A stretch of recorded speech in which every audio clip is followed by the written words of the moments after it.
छन्दोऽनुष्ठुप् तथा देवो भगवान् देवकीसुतः अमृतांशोद्भवो बीजं शक्तिर्देवकी नन्दनः त्रिसामा हृदयं तस्य शान्त्यर्थे विनियुज्यते विष्णुं जिष्णुं महाविष्णुं प्रभविष्णुं महेश्वरम् अनेकरूपदैत्यान्तं नमामि पुरुषोत्तमम्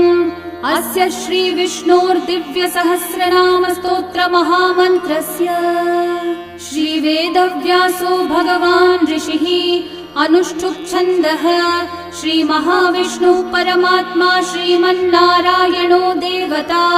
अमृतांशोद्भवो भानुरिति बीजम् देवकी नन्दनसृष्टेति शक्तिः